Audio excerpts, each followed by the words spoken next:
Bom, galera, hoje estamos aqui com mais um vídeo. Desta vez, tá falando aqui de uma placa nova que a gente comprou para estar montando um kit Ryzen chinês, ou seja, um kit com um processador Ryzen da China, o Ryzen 7700. É um dos melhores Ryzen que tem? Não, né? Mas é o básico ali para dar um bom tapé para a gente iniciar perfeitamente aqui com a AMD, né? E, obviamente, na AMD você tem uma grande vantagem da Intel, que é o quê? É a questão da geração de processadores, onde você tem compatibilidade desde o primeiro processador até o último com a mesma placa. Olha que bacana! Obviamente que muito, por exemplo, esta plaquinha aqui, né? Tudo bem que a nossa querida Asus poderia ter mandado, digamos assim, um negócio para vir por baixo dela. Poderia, né? Mas agora, para a gente poder fazer a análise, eu tinha que tirar ela de dentro da caixa. E para isso eu preciso de alguma coisa para não encostar nela. Então, essa daí é a placa socket AM4 que a gente tinha falado. Muito bacana a construção dela, tudo. É uma construção parecida com a placa da Gigabyte que a gente tem ali para LGA 1151. Até porque eu acredito que ambas as duas devem ser da mesma faixa de preço. Mas o socket é o AM4, que até agora nós temos até informações de que, pelos vazamentos, indicam que a nova geração vai vir com um processador suportável ali com esse socket, né? Vai ter o socket LGA, mas também vai ter o socket PGA no meio daquela geração. Eu acho que vai ser uma intercalação. Vai ter o PGA e vai ter o LGA também. Infelizmente, a gente não vai conseguir estar mostrando ela funcionando nesse exato momento, porque eu não tenho processador, não tenho nada em mãos aqui por enquanto. Basicamente, a gente ainda não tem o processador necessário para estar fazendo ela ligar e funcionar perfeitamente. Acredito que a placa esteja perfeita, sem problema algum, porque a gente não quer ter que lidar com o Mercado Livre depois de ter passado o tempo de você contactar ele, né? Porque aparentemente, fisicamente aqui a placa não tem defeito nenhum. E aqui é um problema que a gente pode estar vendo na placa, que é em relação à dissipação, mas eu não estou falando em relação físico mesmo originário da placa. Em relação à dissipação por causa da nova geração aí de processadores Ryzen, né? Ou seja, do Ryzen 3000 para cima deve ficar um pouco mais difícil de você segurar um overclock nessa placa. Obviamente, por parte dos componentes aqui não terem dissipadores que nem, por exemplo, no Xeon, né? Porque o Xeon, ele tem uma peculiaridade que ele é um processador muito forte numa placa muito fraca. Por quê? Eles pegam todos os componentes de placas ali da LGA 1150 e montam no Xeon, né? Bota o socket do Xeon e pega o resto da LGA 1150. Ou seja, bota DDR4 ou DDR3, dependendo do modelo também do Xeon, e faz toda essa bagunceira. Já aqui a gente tem uma placa que é da primeira geração. Aqui em cima a gente tem a alimentação do processador e das memórias também. Das memórias acredito que fica para cá, né? Mas o problema é que esta parte aqui chega a esquentar muito quando o processador é de uma geração mais alta. Eu acredito que na quinta deva ter esse problema, né? Na quinta e na terceira deve ter esse problema de superaquecimento, por causa de que os processadores são mais recentes e a placa não estava preparada para receber isso. E também é meio idiotice você fazer uma placa e não botar um dissipador ali na alimentação, sendo que você vai ter processadores ali de alta potência sendo utilizados nessa placa, né? E que ela foi feita para durar anos e não durar meses, né? Ou seja, essa placa aqui tem um socket que durou e ainda está durando anos, né? Ainda tem processadores da nova geração que vão vir aparentemente para ela. Mas o problema é se a sua placa em específico consegue suportar tal processador.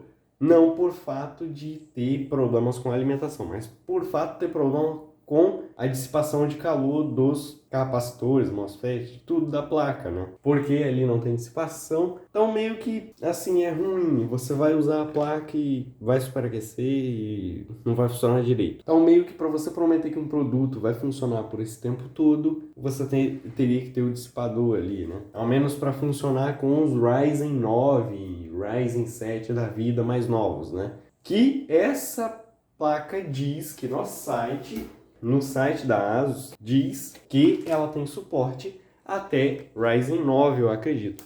Se eu tô lembrado bem. Mas aparentemente ela tem suporte até processadores da 5ª geração. Ou seja, é porque a socket é M4 e o socket e o chipset foram feitos para durar muito tempo.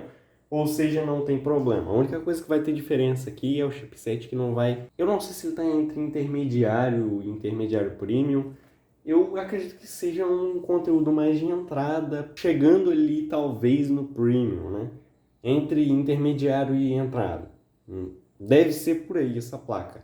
Se não, é um intermediário para chegar no premium. Bom, já dito isso, obviamente a placa tem aí conexões de entrada USB. Aqui nós temos de conexões USB 3.1 Gen 1 e 3.1 Gen 2, eu acredito que seja, né? Não estou lembrado qual que é o nome dessa USB, mas é a USB 3.2, basicamente pontuando assim para não ficar muito difícil de entender, porque tem duas gerações de USB 3.1. Acho que uma é 3.1 e outra 3.0. Eu não faço a mínima ideia. Esse negócio de USB ficou muito confuso depois que passou da 2.0 para 3.0. Aqui a gente tem a porta PS2, porque não pode faltar. A gente tem a entrada DVI, entrada ali para VGA, porque tem que ter também, né? Não é possível, estamos vivendo agora em 2011. Aqui a gente tem a entrada HDMI. Tudo bem que essa placa é um modelo ali mais antigo, se for comparar com os modelos mais novos de hoje. Mas a necessidade de ter aqui VGA eu não vejo muita, né? É porque são poucos os monitores que têm VGA hoje em dia. Ou tem VGA, ou tem HDMI, ou tem DVI. Então não faz muito sentido de ter a VGA aqui. Mas basicamente é uma entrada que tem saída gigabit, né? Ou seja, aguenta aí até mais de 100 GB de internet, né? Daí para cima. Tem a entrada de USB 3.0, né? Ou 3.1. Eu não faço a mínima ideia de qual é a sigla de cada uma, mas eu acredito que talvez tenha suporte a USB mais rápida do que a 3.0. Aqui a gente tem todas as entradas SATA, né? Tem a entrada M2, que lá no site da fabricante diz que é literalmente uma entrada de M2, ou seja, não é que nem aquela placa lá da Gigabyte, que fala que tem a entrada M2, mas é SATA, né? Padrão SATA. É como se fosse um SSD SATA, só que em formato de M2. Existe isso, mas às vezes você acha que a placa tem suporte a literalmente um M2, só que ela está tendo suporte ali, é só o padrão SATA. Então você vai estar limitado à porta da placa-mãe.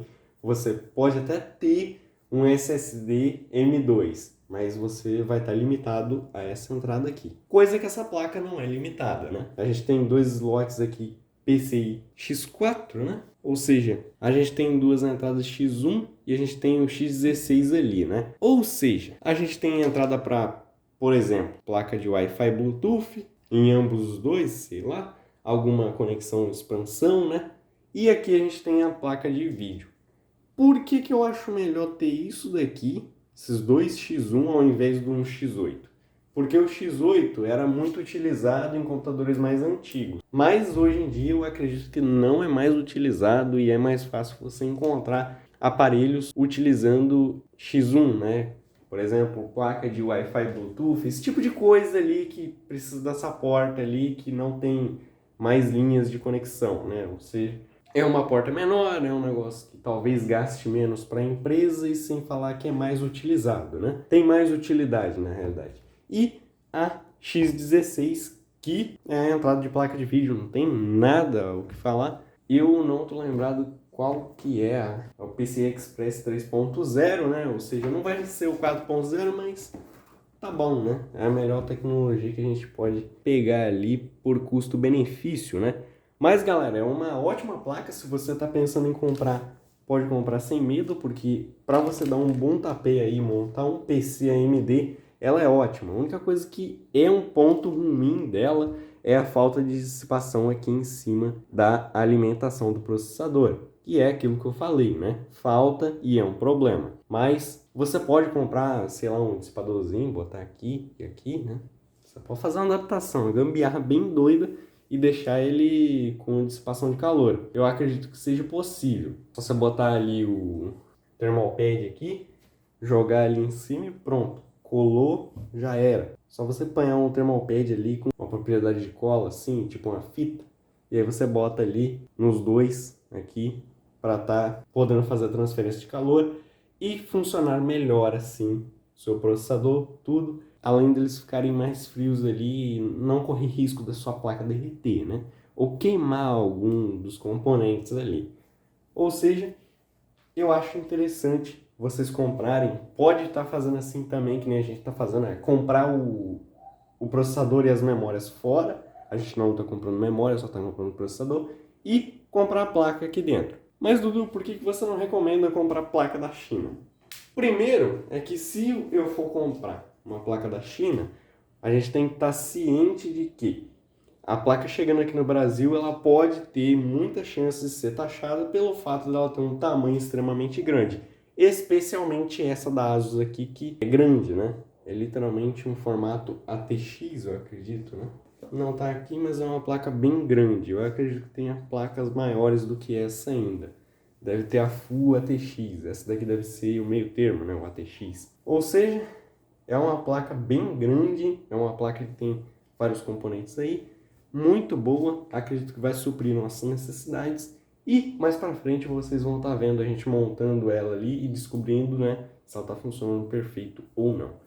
Acredito que ela vai funcionar perfeito. Então, galera, esse daqui foi o vídeo. Espero que vocês tenham gostado, né? Fiz aqui meio que um review, entre aspas, da placa, mostrando aqui seus principais defeitos que eu tinha falado e as conexões e tal, porque não tem muito o que falar da placa, né? É mais você falar do que você vai ganhar, os benefícios e tal. Coisas como, por exemplo, a geração que eu tinha falado. A questão ali da AMD se preocupar com as gerações de processadores, o socket durar bastante tempo. Então, esse daqui foi o vídeo. Espero que se inscrevam aí no canal, deixe o like aí no vídeo, ative o sininho de todas as notificações. Valeu e até a próxima!